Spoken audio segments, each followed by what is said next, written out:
What's up, everybody? Celtic Scare here, back with our video to get those 10s and 20 views.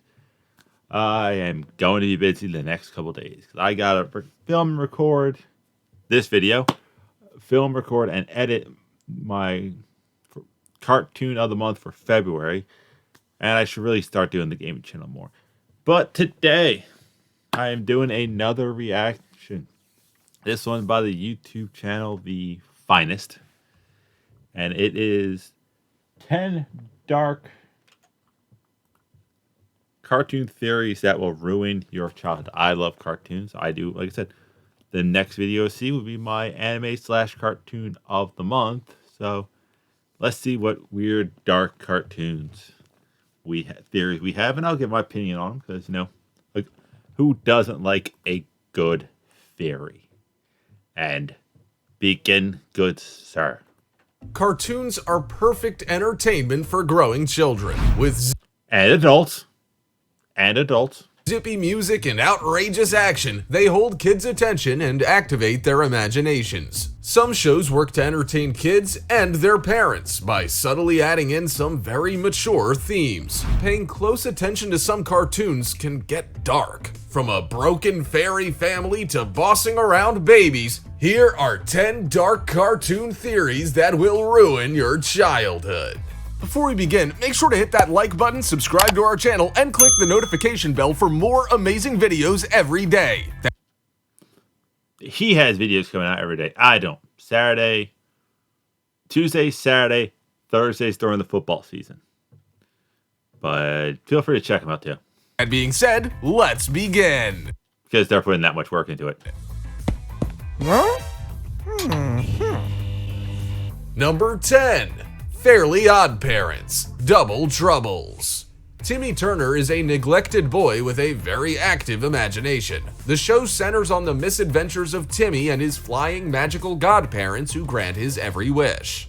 Not every wish, as long as it follows the rules. Cosmo and Wanda are loving godparents. However, their interference in Timmy's life usually goes wrong. It's not a far stretch to think that Timmy created them from his imagination because he doesn't get enough love, support, and guidance from his cold parents. But why are they so distant? Some superfans think Mr. and Mrs. Turner are wounded by a tragic past. There are subtle hints that Timmy wasn't the only child born to the family. Timmy may have had a twin sister. Here are the clues. In the episode Channel Chasers, we get a future look at Timmy's family and he's got twins. Having fraternal twins is a hereditary trait, meaning his mom could have carried twins. If you listen carefully to the dialogue, you'll notice they call Timmy their only son, not necessarily their only child. Plus, look at how outrageously large his mom is in this flashback.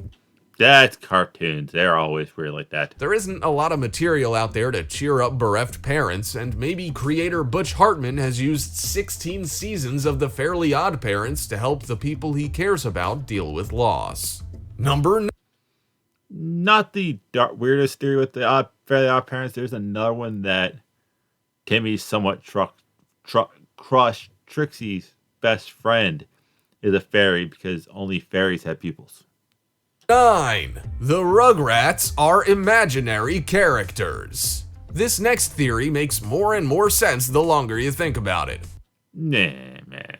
Rugrats centers on a group of babies that play together in their small neighborhood. We take for granted that all kinds of cartoon characters normally wouldn't talk. Animals, even cars have personalities in the animated universe. But Rugrats is so low on cartoonish action and high on realism, it does stick out a little that the babies talk. But the only people who understand the babies are more or less the babies and a couple, I think, 3-year-olds. The only kids big enough to talk are Angelica and Susie. Consider this. Angelica, clearly a troubled child, made the babies up in her mind for someone to talk to and terrorize. How is it Phil and Lil are both identical and fraternal twins? Maybe Angelica doesn't understand the biology and just rolled with it. They're babies, and babies don't have distinct characteristics that way. Pickles, Tommy's family, is dysfunctional. The patriarch Stu compulsively builds toys in his basement, a plausible obsession for a bereft dad. Same with Chucky's family. Chucky's dad Chaz is neurotic, and we know that Chucky's mom died in a car accident. Angelica's only real friend is Susie, who maybe tolerates her out of pity. Number 8. Yeah, a little bit of a stretch, but yeah, I've heard that one before. 8. SpongeBob's hometown is the bomb.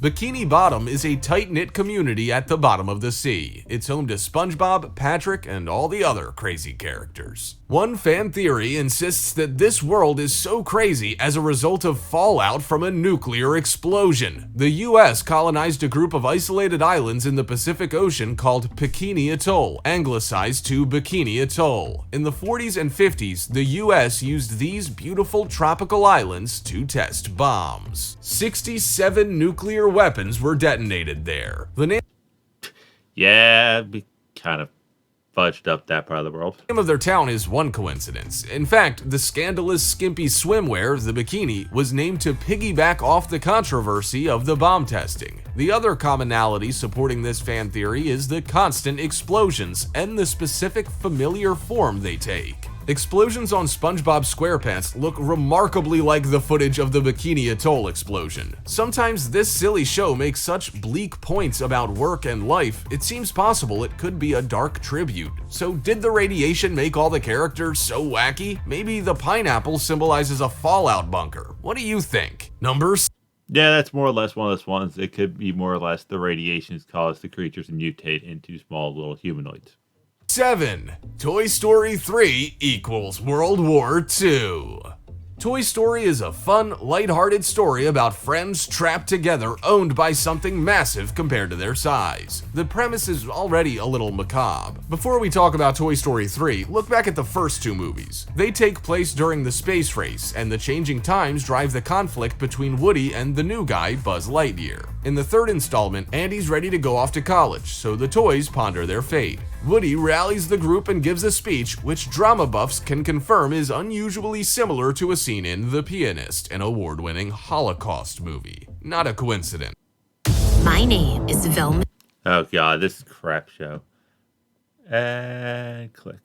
No, I don't think it took place during the space race, but it does mean the cartoon itself. Because a lot of those space shows were coming out in the early 90s, 95 era. After this, Buzz suggests they go hide up in the attic, a common place for old toys, but also the famed hiding place Anne Frank and her family spent years in while hiding from persecution. The story follows a clear Holocaust allegory. The world turns its back on the toys, and they're packed tightly together and carted off to a daycare. The daycare represents the concentration camps, a place where the toys are sent to die. The toys are neglected, abused, and even incinerated once broken. That's dark enough, but there's a huge visual cue telling us to think deeper about what's going on. There's a world map in all three movies, with the map in the third version showing some unfamiliar borders. Knowing how many people work on animated films, especially Pixar films, the inconsistencies can't be an oversight. History buffs who have pondered the changes to maps between the sequels speculate there was a world war between 2 and 3. The similarities are too close to overlook. There are guards, privileged prisoners, all the horrors. The only major difference is the happy ending. In Toy Story 3, the gang is saved by the aliens, reunited with adult Andy, and adopted by a new home. Bonus theory, the ending isn't quite what it seems, and the toys didn't make it out of the incinerator. Maybe they perish, have one last spiritual encounter with Andy, and enter toy heaven. Number Yeah, I'm not buying that one. 6. Ed, Edd n Eddy, Friends Forever.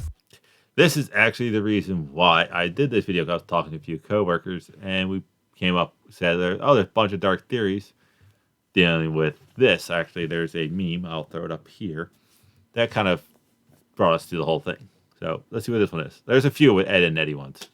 Ed, Ed, and Eddie, along with the rest of their gang, explore every square inch of Peach Creek. Just some carefree friends playing for a seemingly endless summer, or lost souls thrown together to not quite suffer for eternity. You only have to watch an episode to know that these kids have less than perfect lives at home. But maybe there's deeper symbolism at play with this show. They might be dead in purgatory. Let's think about the evidence. Why are all of the main characters' tongues dark? Maybe it's not from candy dye, but the pallor of death. The show never leaves the cul-de-sac, and the summer vacation never ends, not even at the end of the seasons. Somehow, these kids seem to be from different eras. Ed is reclusive and loves monster movies, a total 50s kid. Now for the second Ed, Double D. He's plagued by endless post-it notes with chores to do from his parents. Not quite a torture, but not exactly paradise since he's never thanked by them. He never removes his hat. Could he have suffered a horrible accident or died after unsuccessful chemotherapy treatment for his cancer made him bald? He loves technology, a total 80s kid. Eddie's brother tormented him, we find out at the end of the series. The only time they leave Peach Creek is the only time we meet him. Could this be that they left purgatory to visit hell?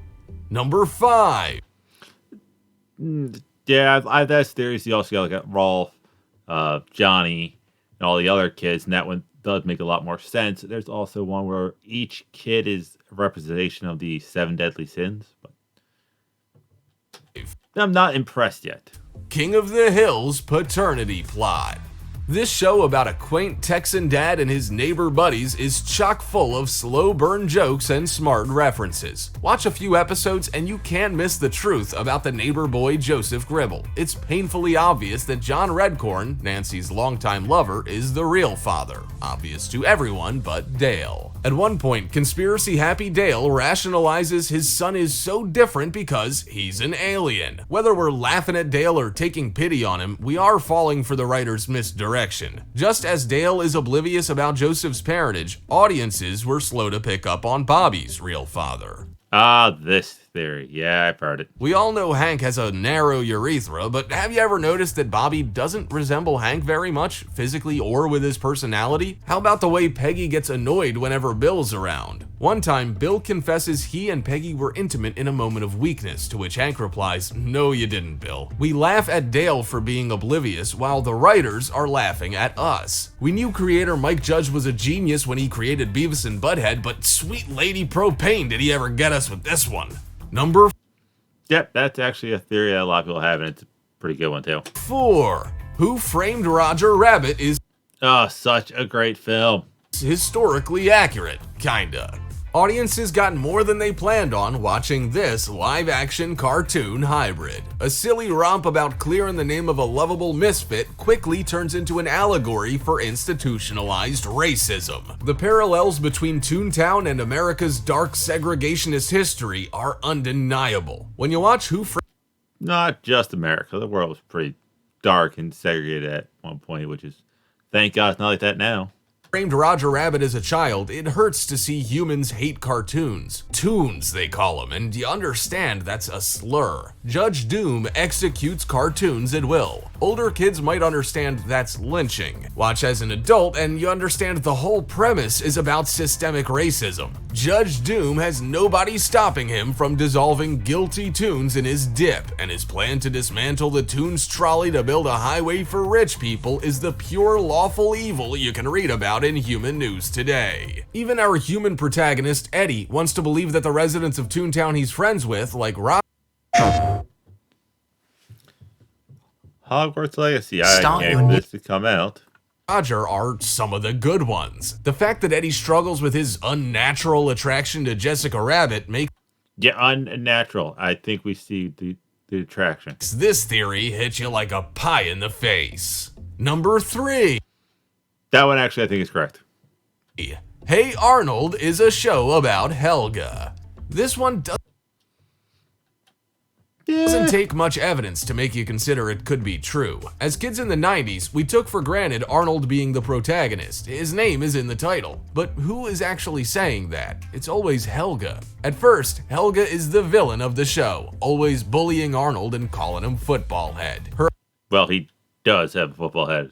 Unrequited love is the main constant throughout the show. Most shows with bullies rarely, if ever, show their home life and explain why they're bullies. Nelson from The Simpsons has a neglectful family. Roger from Doug has a neglectful family. The Fonz, say it with me, had a neglectful family.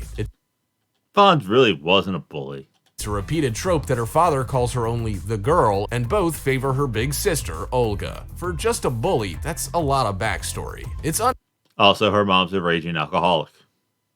unhealthy to teach kids that when someone's mean to them, it's because they like you. This cartoon takes this idea on directly. Eventually, Helga did confess her true, intense, poorly directed feelings for Arnold. Yeah, the movie that was actually really good, which I would not mind seeing a somewhat reboot of that. You can easily do it with Arnold and the gang being the grown-ups. 2.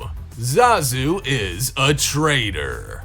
If the line, "I've never seen a kind of beast with quite so little hair," is hinting at anything, along with a lot of Zazu's lines in not just the "I just can't wait to be king" number, but the entire film, it's that Zazu really does not like the idea of Simba being king. The most noteworthy line is, "If this is where the monarchy is headed, count me out, I won't hang about." It seems Well, yeah, he's dealing with a spoiled rich prince, so pretty clear that Zazu would willingly rebel against Simba if Simba were declared king. Because of this, some fans think Zazu may have worked with Scar, communicating off screen, and helped him pull off his plan to dispose of Mufasa and drive Simba out. Adding to the theory is that when Nala and Simba enter the elephant graveyard, Zazu comes to find them, but Scar was the only other one who knew where they would be. 1. Inspector Gadget is a replacement for a deceased man. well, he kind of is. I think he dies, they experiment on him, and that's how he gets all his gadgets. Some people think Inspector Gadget is more than just a cool robot policeman. Some people think he's actually the second Inspector. These theorists believe Inspector Gadget was built as a robotic replacement for a human inspector who lost his life on the job. But Yeah, RoboCop. here's where things get more interesting. The original inspector did not lose his life. He went missing, and upon finally returning home, horribly disfigured from the ordeals he experienced, he sees a robot living his life and snaps. He became Dr. Claw. Has this list changed? Yeah, I can kind of slightly see the Dr. Claw, why does he hate the inspector so much type theory. A few of those I've heard. A few of them I kind of do make a valid point. The Eds, Hey Arnold. I've heard the Rugrats one. That's a stretch. The SpongeBob one does make a lot of sense. That's it. He does have another one of these. So if you like this, if this gets to 200 views, throw a big number out there. Oh, big for this channel. I'll do the second one. That's it. I'll see you weird people later.